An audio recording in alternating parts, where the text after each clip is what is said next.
Alright, after running through the gargoyle caves again, this is what we got. A diamond ring, appearance plus 20. I forgot these existed in the fucking game. Dirk. Eric's pockets full of emeralds. No enemies that I left behind, though. Also that gold total. Good work, team. Oh, hey. I was wrong last video. There is an entire extra path back here. How about that? Well? Okay. Let's get to it, then. Bring the battle to our foe. Because I'm playing with, like, super bleached brightness.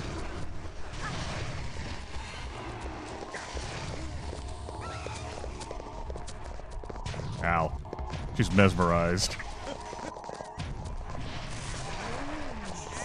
Oh, God damn it. Stop that. Bad.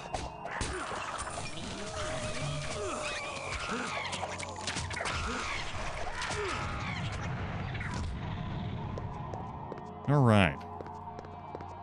Does this path have anyone else on it, or is it going to lead back to other things I've slain? Yeah, okay. Cool. Gotta find the right pixel to loot this. There we go. Huzzah. I'm the best. Alright, here's how it stands after 2 areas of looting. A few enemies, which future Grimith will probably make sure to leave in the video to show off having killed. Kristoff's got a full helm. We have this great shield I might have gotten for the last area that I just haven't equipped. Go ahead and put that on. Do I care about the cold? Not enough. Got some Fey blood. Nothing too exciting. Oh, and also I identified and equipped that. It's pretty good.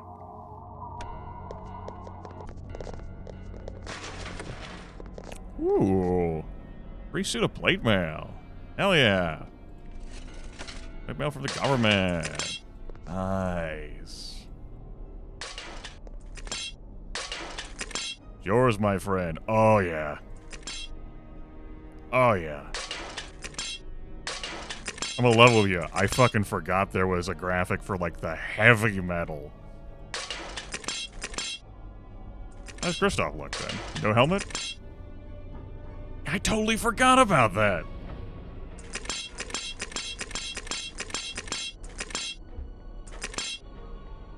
Alright. Nice. Wait, I'm gonna get Serena up to 55 strength. I wanna see her plate fail. Maybe half plate would be the same. Okay, helmet bros.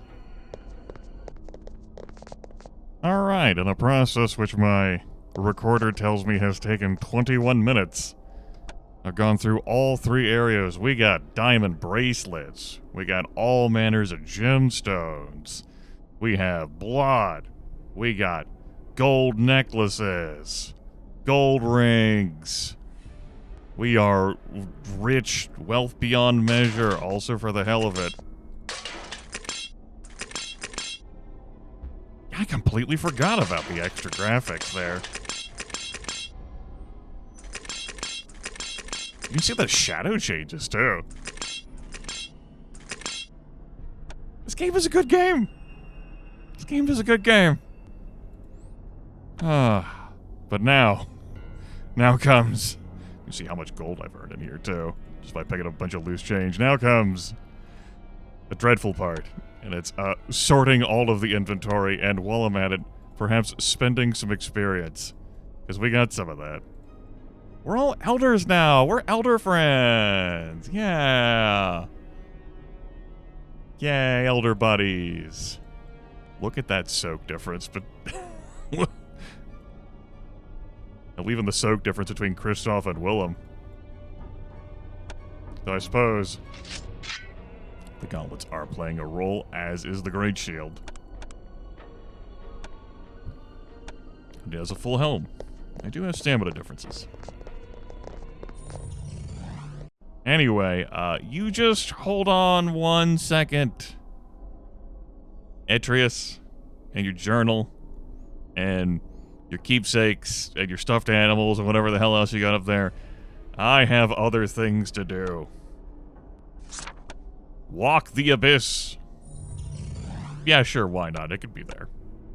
You just keep fighting the Zavitsi, okay? I'll BRB.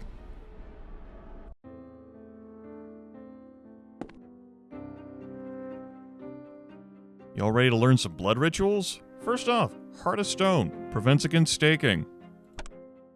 It's not such a terrible thing at all. Has it come up, though, other than me brandishing a stake at Azra during one of those goof fights? Yeah. You think that'll ever come up? Grimith narrows his eyes, knowing how the rest of the game goes. Prison of Ice. That's much cheaper than what I remembered it being. No to the 35 wits requirement. We're going to be grabbing some Prison of Ice. That's a very useful power, as I believe has been demonstrated on my coterie by the Tremere Lords. And we have Call Lightning, and that's okay. We don't need that, though. It is a pretty effective ability. As you've seen from the Tremere Lords, when they activate that, it's not something you can dodge. It will, there's a few seconds, pause, and then it strikes. So pretty nice if you don't want there to be, a projectile an enemy can dodge. And then we have a bunch of experience left over. Where do we go with it? I haven't decided what I might want to do with it. We have many angles, many paths to pursue. Obviously, Flamestorm is down there. Firestorm. Keep getting that wrong. How about I just increase our stamina? Increase our dexterity. And increase our stamina some more.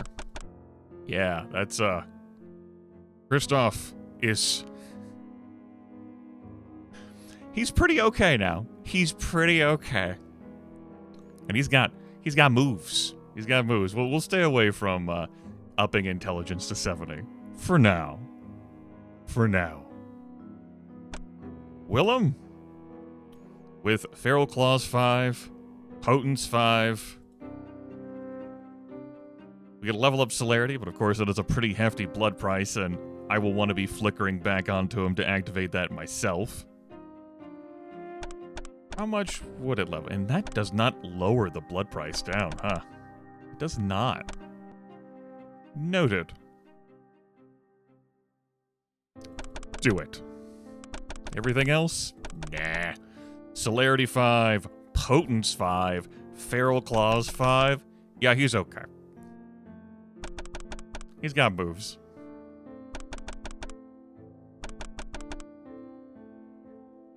Yeah, that looks good. Serena. Not quite Firestorm level 5, huh? But we know what's really important here, don't we? Yes, we do. We absolutely know what's important here.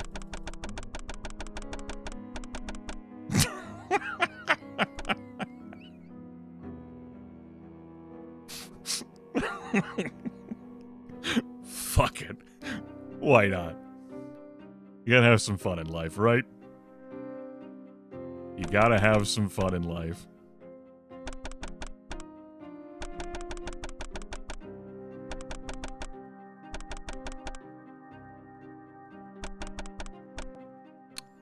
Yeah, that's a huge change.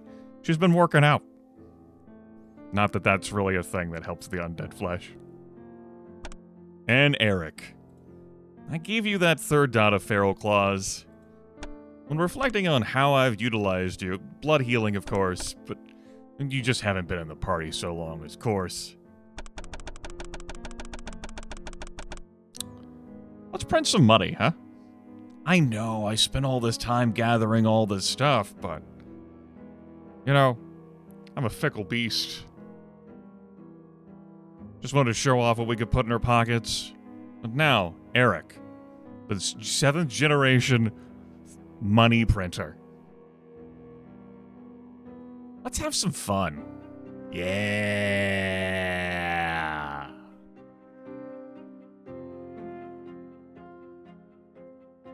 Also, I guess he has a little bit of experience left over. Oh.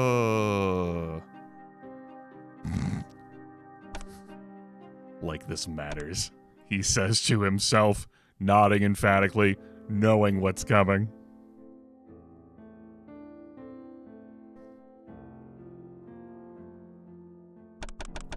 There you go, bud. Okay. To the vendor. So, chainmail that Eric's wearing, $9.92. Chainmail in the shop, $9.49. Infinite wealth is ours. I didn't just need this gold bullion. But I tell you, or rather I bring up, what if we could have even more money and better exchange rates? Hold that thought. Fare thee well. I just bought one, and now we're gonna have a second one. Ring of Manipulation. Man, +5. Godspeed, Dave. Yeah, these are things. And now Eric's Manipulation's at 100. Be most welcome. The values. The rates. The deals. What a steal. Infinite wealth! I won't get too carried away. Demonstration purposes. You understand. Wink.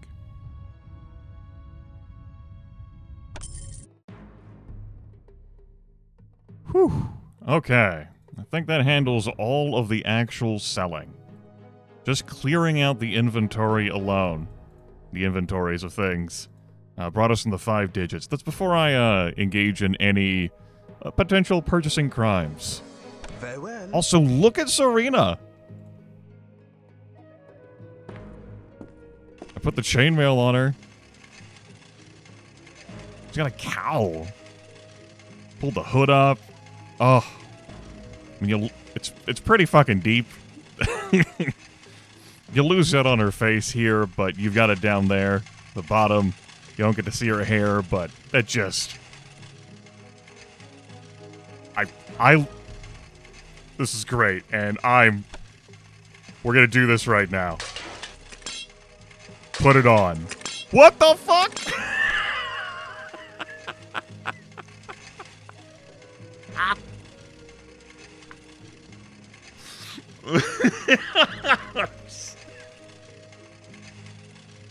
She's got spiky pauldrons.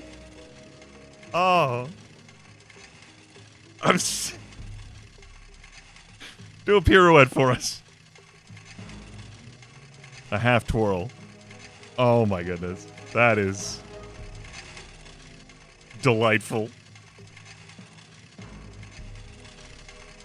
I do not believe in the 24 years I've played this game I have ever seen her with plate mail on. And I'm struggling to remember. I must have at some point chainmail. I don't think I've ever upped her strength to 55. That's I mean, she's an elder now. Garanol's gonna see her and go, what the fuck? Oh, man. Okay. That was worth it.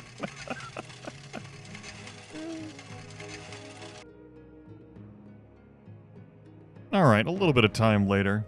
Everyone's got a full helm. I've found insulated gauntlets for both Serena and Willem, which up defense against electricity. It's not terrible. It's not fire for sun, but that's okay.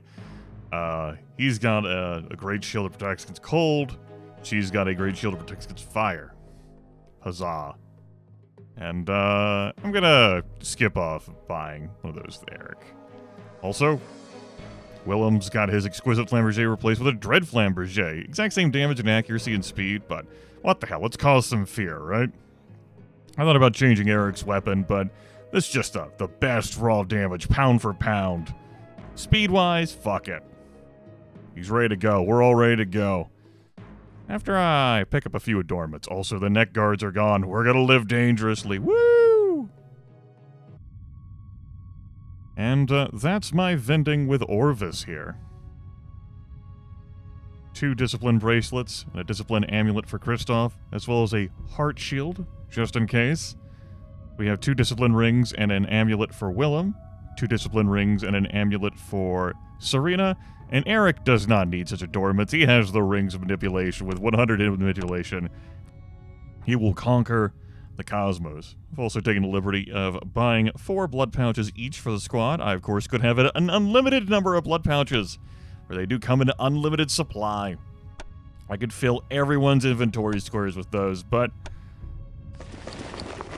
125 blood per square. I think it'll be okay. We'll find more blood as we go, and Kristoff is pretty capable of fetching blood. Now, into Kristoff's vault, we shall place this heart shield. We won't be needing it right now. You can see my collection of bloodstones, as well as the 6 bloods I picked up in House to Hex. Including Giant's Blood. In fact, Potence, 5. Antediluvian Vitae, 2 hits of Werewolf Vitae, and 2 hits of Fey Vitae. You gotta be careful of that plus 50 Frenzy. But that Antediluvian stuff, oh, that's the good stuff. And Potence, 5. We'll keep those for now. We don't really need to go crazy. I mean, we're just gonna visit Etrius, right? Right. Yeah. You know, I remember the days when we had awe there. Might as well just put that there. Grimith nods. Also, where am I gonna put this on the board? Like there? Like that? I really need to have celerity there? I don't. It's still rank 1 for us. Yeah. Cool. Anyone else's boards I need to change? No. Nah. And Eric, you're golden. We'll put Fortitude back on there, though. Could need that for the confrontation. And, you know, targeted animals. No, we don't do that. We would, we can summon animals to our aid. What animals do you summon at 2 dots, out of curiosity? I mean, it makes sense. That's right. That's right. We can target a dead... Well, we don't have any corpses laying around, so that's a no-go, and I believe I've mentioned down the route of Shabbling Hordes leads to, infinite power. Like so many other angles. Also, still kept these 2 damn rats. The remaining buddies. Okay. I think that about does it for prep work and inventory management. Hopefully the assault is still ongoing, and Kristoff with 65 appearance. If I want to free up one of these ring slots for something else, like a discipline ring, I'll want to put points into appearance. That's assuming I still want to use Majesty, which... We took a break from that, but we've got to bring Majesty back, right? Right? Anywho, let's go say hello to the top of the Super Chantry Fortress Omega Landzors. Alright, here we are. Brightness is good.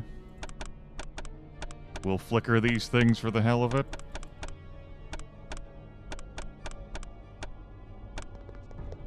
Let's get celerity on you. Put that there. One last pose with everyone. Alas, I can't just like zoom out and get like a total pose. Film's the one who's furthest ahead. Shrouded in darkness as we are, loaded for bear. Let's go, Kristoff. Serena has been our champion of the Tremere Super Chantry.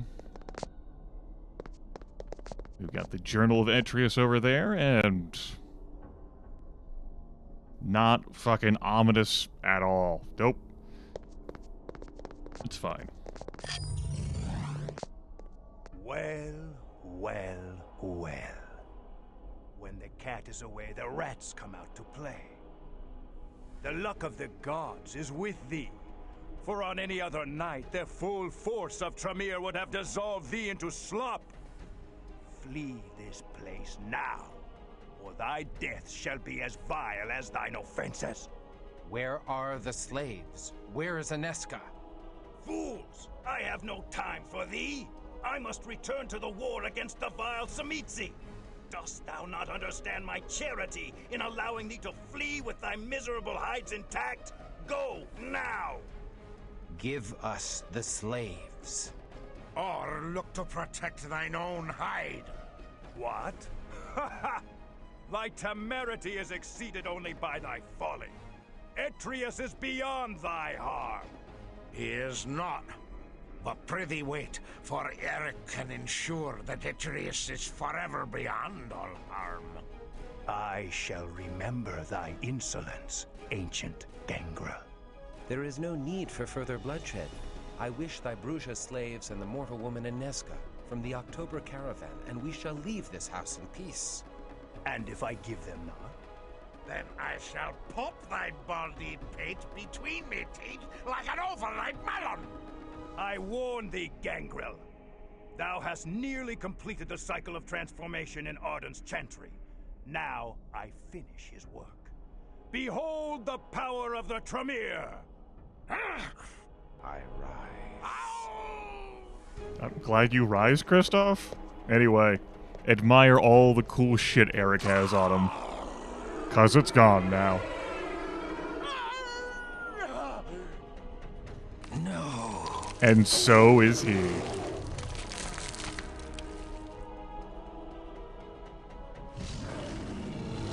Let's take stock of the situation, shall we? Eric's stuff is there that he had on him. We're gonna be leaving that. When we kill him, it's not like we're gonna be able to take him somewhere to bury him with all the cool stuff. We'll just leave that there as a token. We have the journal, so we could actually just fucking go. We don't have to stay here, but come on. We had our cool little dress-up moment together. We had Eric shine for us and everything, so, like, I wanted to show off the manipulation exploit. Or intended design shrug. Each of our characters has been killing beasts. Eric hasn't had any other really, like, chance to, like, shine on his own.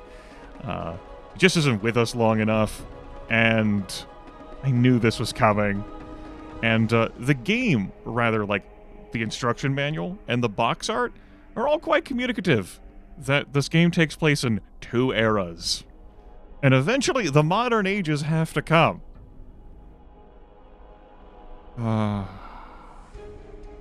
Alright. So yeah, we got plenty of tools to resolve this. You cue that up. We'll see if that properly fires off. Kristoff could use a prison of ice. Nah. Let's go. Also, I guess I should put you all on that, huh? And then Etrius himself. Rest in peace, my friend.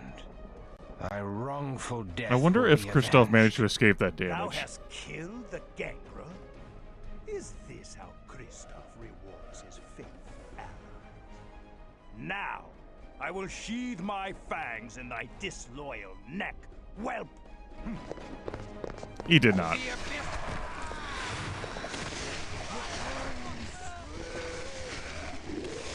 Keep healing. Keep healing. You can do it. Oh, they froze her. You're fine. That's rude.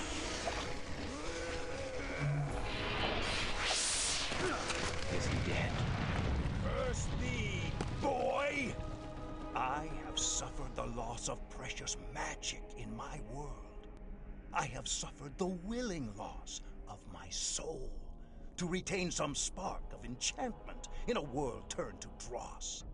I have suffered the maddening serenity of the dying salute.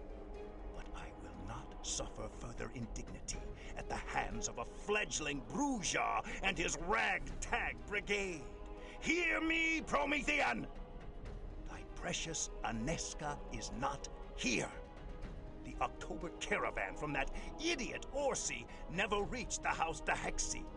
The hated Tzimisce laid a trap near Prague. They took the caravan and all therein. The Tzimisce are the real foe in this world. Even as thou waste my time, the fiends plot to burn the world down around us all. Now go! And disturb us no further! Damn, Etrius fucking clipped. I have wanted no part of any of the schemes of the undead. Yet I have risked myself in all of them.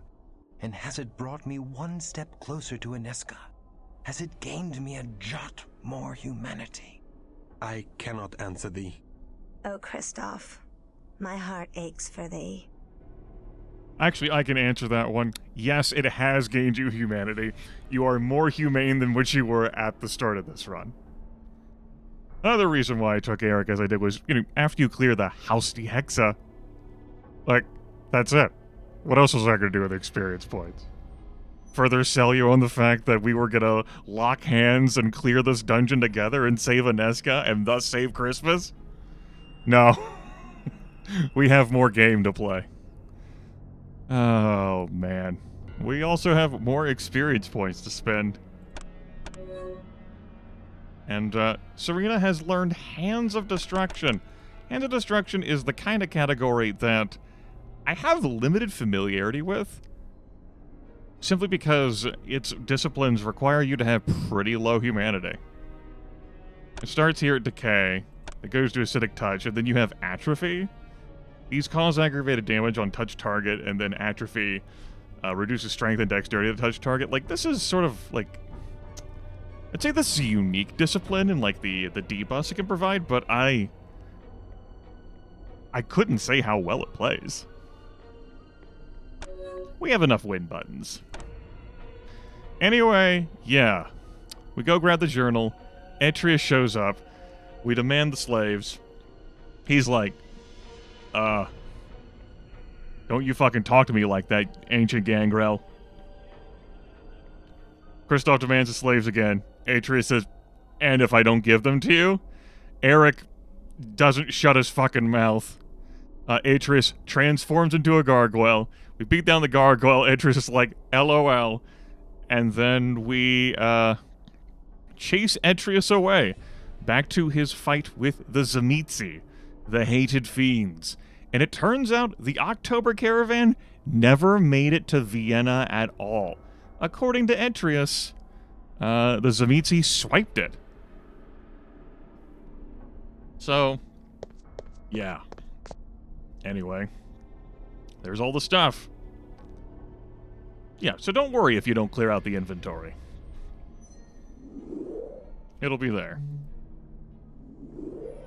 It's a fun fight. Nope, we'll just leave the blood pouches full as they are, too. Now, I did promise that mage, that mortal mage, the Journal of Etrius. Let's go see about delivering that, shall we? We can enjoy the walk together. Here at the end. Stand thy ground. On one hand, I do feel like poor Eric. On the other hand, like, he brought that upon himself. He truly did. Like, he is the victim, but it wasn't without provocation.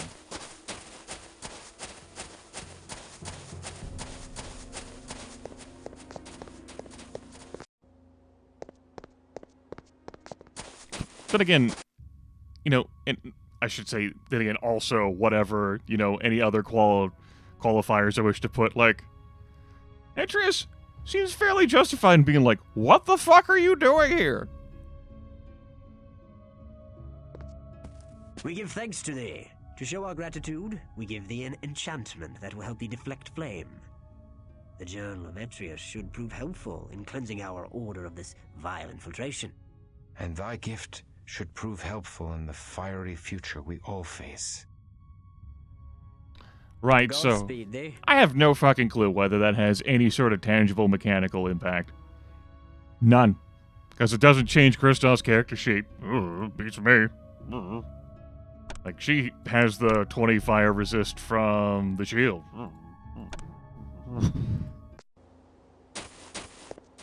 So we return to Prague with information about the Ventru and Tremere working together against the Zamitzi, as we discovered the Teutonic Knight base.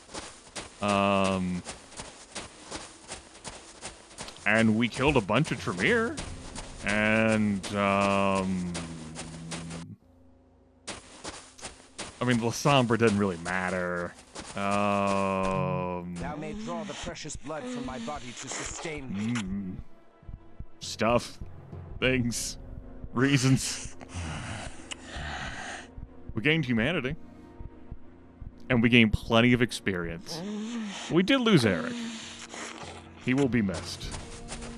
He was a fourth inventory for us. A bulwark against the forces of darkness and great evil. By this gate that we shall return to Prague, and we will do that in the next video. Between episodes, I'll poke in, spend some experience, likely on appearance, so I can drop the golden ring. But before we end this video, Past Grimith has something to say about Etrius.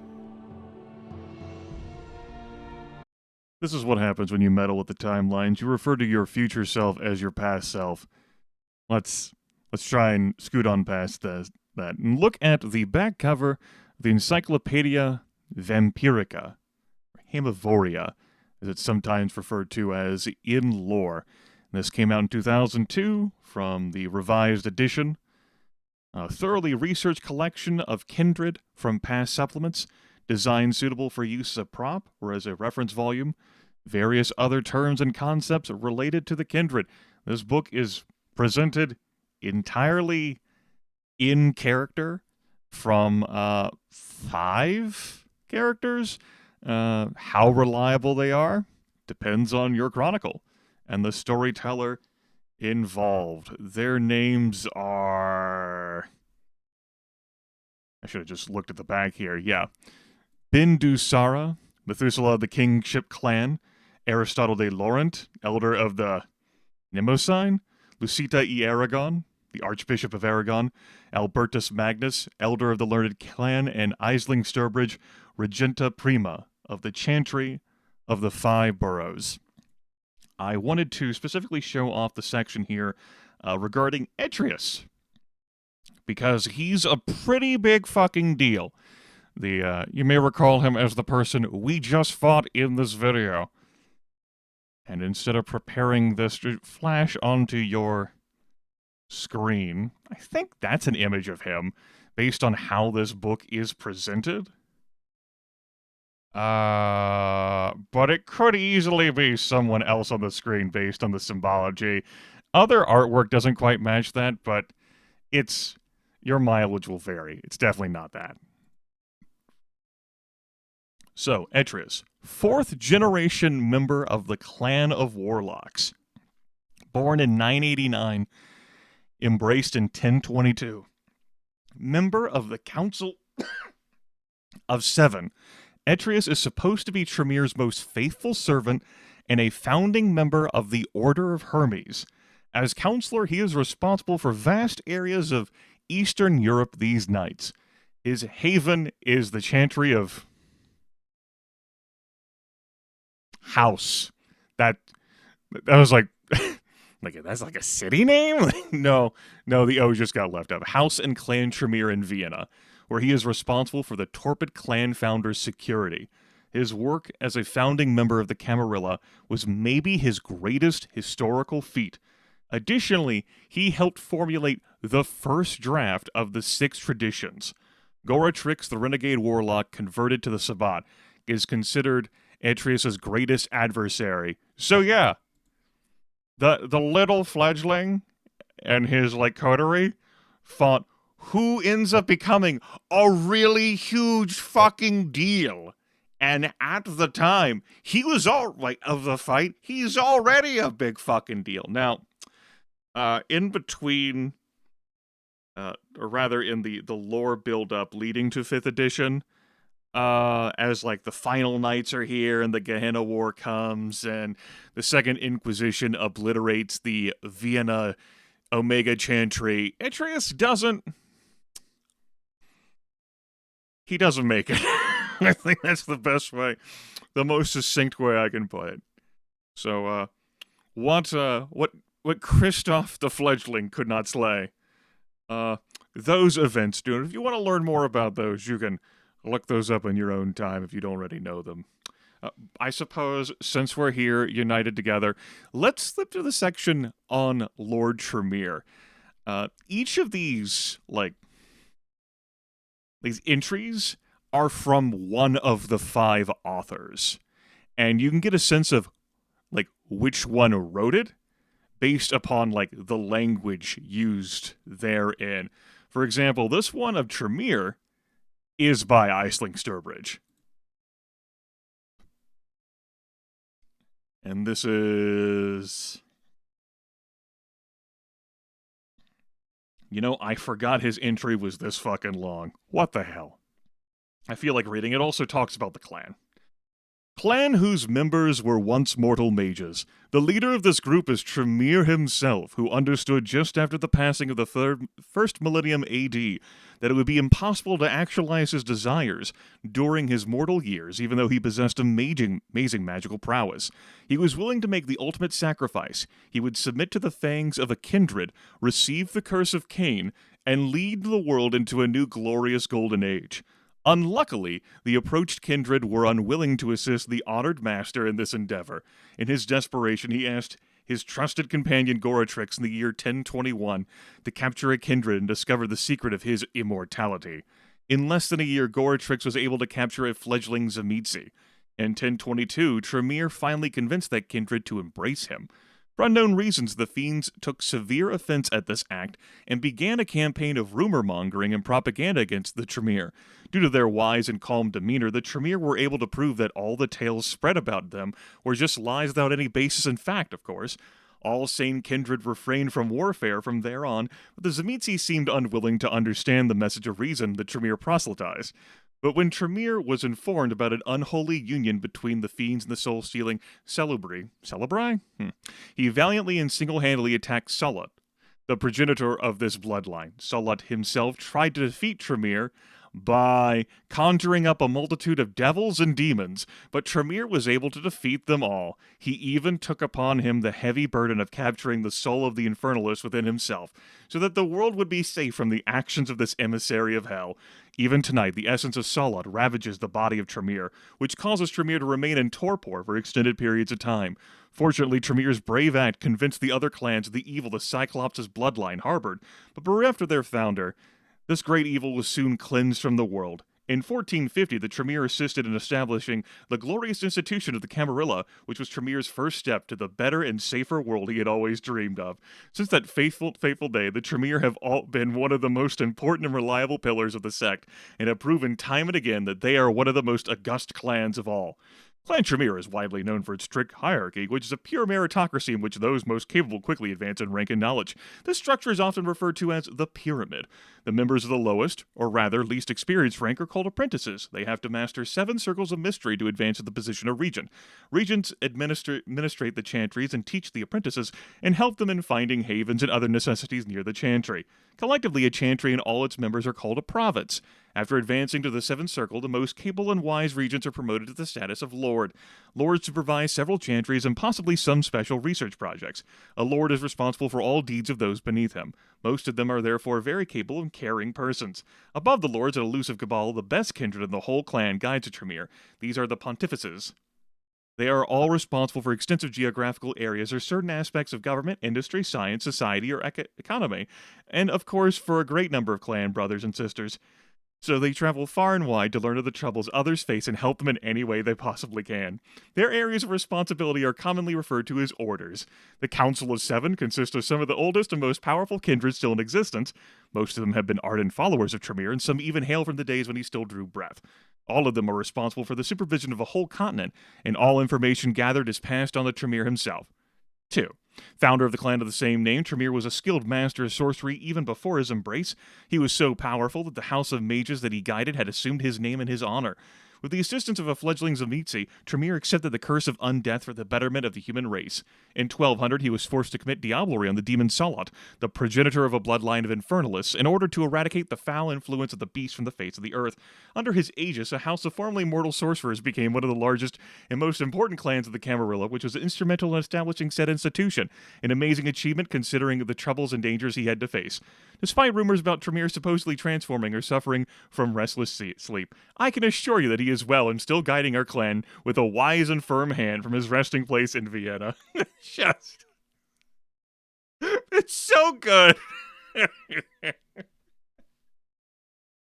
Compare that with everything you've heard about the Tremere from the characters in Vampire the Masquerade Redemption and how the Tremere have presented themselves. Now, since I do want to present a contrast, let's flip to Salat's section. It's not that far away. Yep. Here we go. And you see an entry here from Aisling Sturbridge. With all due respect, Master Bindusara, this is an intolerable example of an extremely biased historical account. What comes next? Maybe you try to convince us the demon Salat died on the cross on Calvary. Which is most certainly referring to this. Clan Celebri's antediluvian founder supposedly spent a lot of time with Cain himself and was an intimate confidant of Malkav, whose madness was unbearable when he was not in Salat's presence. According to rumor, either the most gentle antediluvian or a ravaging eater of souls, Salat took Gabriel's prophecy about a way to redemption to heart and followed that hope for millennia until he became the first Cainite ever to achieve Golconda. In pursuit of this spiritual goal, he traveled all over the world, and even the Kuei Jin knew him by the name of Zaulat. The words to his children in the Book of Nod speak of forgiveness and the long, dangerous path one has to follow to earn it. They also suggest that he knew of his eventual destruction. Tremere himself chose peaceful S to steal the antediluvian soul in order to gain acceptance for him and his followers as a proper clan. The question why Tremere chose the most peaceful and probably wisest of the ancients can only be answered by pointing to the relative ease of the task. Salat had no guards and did not put up any resistance. In the end, the antediluvian was right. Even though Salat was destroyed, his children survived. Maybe they are stronger in our nights than they have ever been before. More important, his legacy endured. The hope so many of us carry in our undead hearts, that redemption, forgiveness, a higher state of being in which the beast within is ultimately subdued, truly exists. And as for the Celebri, if you're unfamiliar with them, they were referred to as the Cyclops in Tremere's entry. If you ask a warlock what happened to the Celebri, the answer will surely be that this clan of soul drinkers has been extinguished. Both assumptions are wrong. They were not soul drinkers, nor are they extinct. Salat's progeny have been hunted since Tremere's Amaranth of their founder, but not all of them have been found. The Unicorns, as they were called before Tremere propaganda turned them into Cyclops, were a rather peaceful clan, far from any demonic activities they were accused of later. The clan was divided into two broad branches, healers and warriors, the latter created due to the need for physical prowess during lengthy conflicts with infernal enemies. Nevertheless, there were always more healers than warriors. Their powers allowed them to heal physical as well as psychological injuries. Also, most of the S were determined to stay as humane as possible. Majority even tried to walk in their founder's footsteps to reach Golconda. Others, who suspected that they would never reach that goal, followed the so-called Via Dolorosa. The ethics of these moral values forced them to bring as little harm as possible onto the world.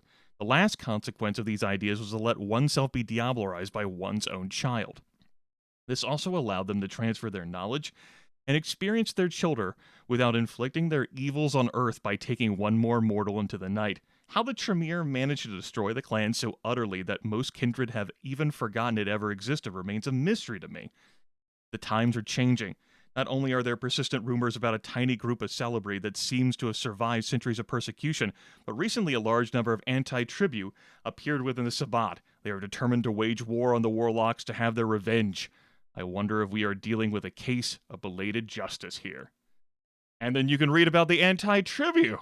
But you can pause if you want to read that on your own. You could just keep going. There are a couple hundred pages here to just shovel straight into your brain fruit.